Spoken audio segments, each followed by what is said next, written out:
Assalamualaikum warahmatullahi wabarakatuh. Ashama harka fuuni akkam jirtan dhaggeeffattoon YouTube channel Sof Marab. Har'as video haaraa qabadhee isin dhufee jira. Video haaraa keessatti immoo super chat fi super sticker akkamitti banachuu akka dandeessan isinitti agarsiisa.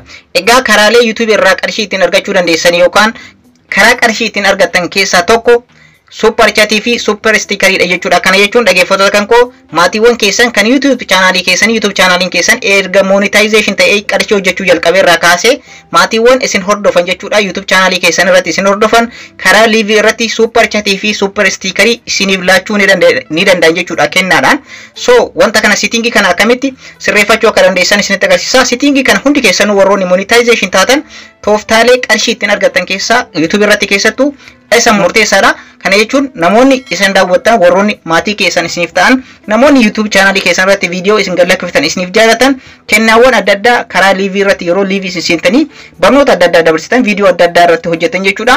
Kennaa isiniif kennu jechuudha. Baay'een keessan ni beektan jedhee yaada garuu warroota hin beekneef videoon kun baay'ee tokko qarqara share gochuun dagatinaadha. Akkamitti super sticker fi super chat banachuu akka dandeessan har'a isinitti agarsiisa. Egaa warroonni yeroo jalqabaatiif gara YouTube channel kanaatti dhuftan subscribe gochuun dagatinaadha. Akkanumallee mallattoo notification tuquudhaan ol irra godhaadha yeroo hunda video haaraa yeroo galakkisu akka isin dhaqqabuuf maatiiwwan chaanalichaa video kana like gochuudhaan jalqabaadha. Egaa jalqaba Google Chrome keessan seentanii super chat fi super sticker kana sirreeffachuudhaaf jechuudha. Wanti kun kan argamu garuu warroota YouTube channelin keessan monetization ta'e qofaadha.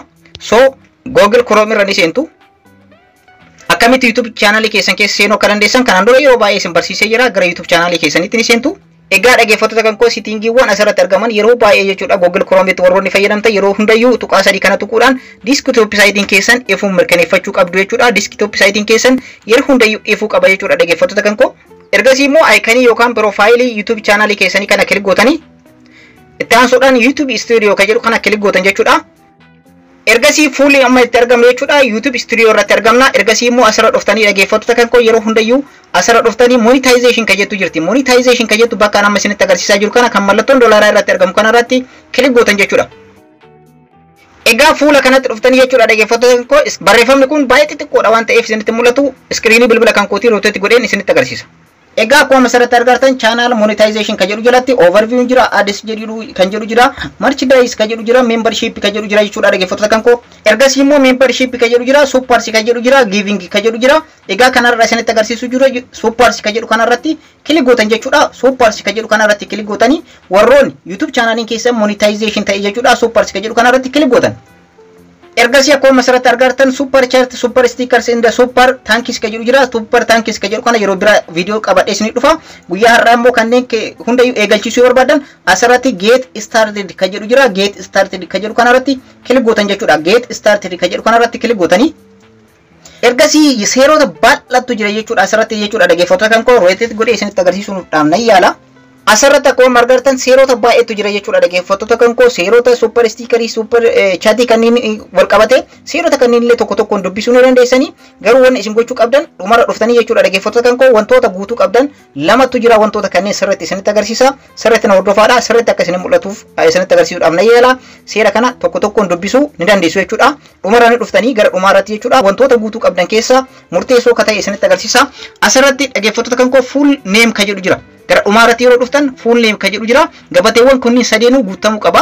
Full name kan jedhu kanarratti maqaa keessan asirratti address email address kan jedhu kanarratti email keessan akkanumallee company name kan jedhu kanarratti maqaa YouTube channel keessanii ni guutan jechuudha. Full name kan jedhu kana irratti kan guutan jechuudha dhaggeeffattoota kan koo yeroo hundayyuu asirratti yaadachiisa wanni isiniif kennu maqaa yeroo jalqaba AdSense keessan bantanidha kan asirra guutan jechuudha. Full name haga akaakayyuu keessanitti yoo guutan barbaachisaadha. Maqaa yeroo jalqaba AdSense keessan ittiin bantan itti guutan asirratti fidanii ni guutu. Egaa maqaa keessan bifa kanaan ni guutan jechuudha dhaggeeffattoota kan koo full name jedha haga akaakayyuu keessanitti isa AdSense keessan irratti yeroo jalqabaatiif yeroo apply gootan AdSense keessan irra guutan ni guutanii ergasii immoo asirra dhuftanii email kan jedhu jira email address kan jedhu kanarratti email keessan ni guutan jechuudha. Email keessan fidattanii asirra guutu. Egaa haala kana email keessanis asirra fidanii asirratti ni guutu jechuudha. Email keessan ni guutan jechuudha. Amma asirratti email keessan kan sirrii kan YouTube channel keessanii guutanii ergasii company name kan jedhu kana maqaa YouTube channel keessanii ni guutan jechuudha. Maqaa YouTube channel keessanii isa sirrii asirra dhuftanii ni guutu jechuudha. Warroonni company dhaan banatan ni danda'u jechuudha. Bakka kanatti maqaa YouTube channel keessanii isa sirriidha ni guutan jechuudha. Egaa wantoota kanneen sadeen sirratti guutuu hin dagatinaadha dhaggeeffattoota kan koo seera wanta kanatti fayyadamuudhaaf. Ergasii immoo asirratti I have read kan jedhu kana jira. Egaa seera asii armaan olitti isinitti agarsiise kana guutuu dubbiseen jira dubbisee waliigaltee uumee jira naaf galee jira jechuudha. Asirratti waliigaltee ni uumtan jechuudha. Guutumaan guututti waliigalteedha. Asirratti accept kan jedhu accept gootan jechuudha. Right gootan jechuudha. Ergasii immoo accept kan jettu jirti. Gida kanatti accept kan jedhu kana kilik gootan. Egaa kooma asirratti argaa jirtan dhaggeeffattoota kan koo super chatii fi super stickeriin kan koo on ta'ee jira jechuudha. Haala kanaan on godhachuu ni dandeessan jechuudha dhaggeeffattoota kan koo. Wanti kun garuu yeroo jalqabaatti warroonni monetize gootan yookaan guutaa jirtan isaan kunneen sadeen iyyuu on isiniif ta'a jechuudha. Al tokko on isiniif ta'a. Isaan super chat, super stickerii fi super thanks kan jedhu kana. Super thanks akkamitti on godhachuu akka dandeessan yeroo biraa viidiyoo tokko qabadhee isin dhufa viidiyoo gabaabduu taate tokko. Isaan kanneen garuu super chatii fi super stickerii haala kanaan on godhachuu ni dandeessani. Egaa karaa addaatiin jechuudha dhaggeeffattoota kan koo live irratti yeroo seentan namoonni adda addaa giiftii akka isiniif kennan karaa kanneen lamaaniif egaa dhaggeeffattoota kan koo YouTube'n wanta kana isiniif mijeessee jira jechuudha. Karaa ittiin qarshii YouTube channel irratti argachuu dandeessan keessaa isa tokkodha jechuudha. Kan YouTube isiniif kafalu qofa osoo hin taane namoonni YouTube channel keessan viidiyoo isin hojjettan wanta isin hojjettan hunda jaalatan yeroo baay'ee super stickerii fi super chatii adda addaa isiniif bituudhaan isiniif kennanii itti fayyadamadha jechuudha. Tooftaan kun karaa ittiin kaffaltii YouTube channel keessan irraa itti argattan keessaa isa tokkodha. Asirratti wanti isin beekuu qabdan kaffaltii namni isiniif kennu guutumaan guututti YouTube channeliin isiniif hin kaffalu garuu muraasa irraa muree isiniif kaffala jechuudha. Namni tokko $5 yoo kan isiniif kennu ta'e $4 fi saantima 99 naannoo san na fakkaate kan isiniif kennu gara AdSense keessanitti galii kan isiniif ta'u garuu namoonni yeroo adda addaa live irra yeroo seentan super chatii fi super stickerii adda addaa isiniif bituudhaan badhaasa adda addaa isiniif kennuudhaaf kaffaltii gahaa ni argattu jechuudha. YouTube irraa itti fayyadamadha. Barnoota kan koo kanarraa asirratti fixee jira. Yeroo biraa viidiyoo biraatti walitti deebina. Warroonni YouTube channelii kanaaf haaraa taatan immoo subscribe, like, share gochuun dagatinaadha. Yeroo biraa viidiyoo biraatti walitti deebina. Horaa bulaa.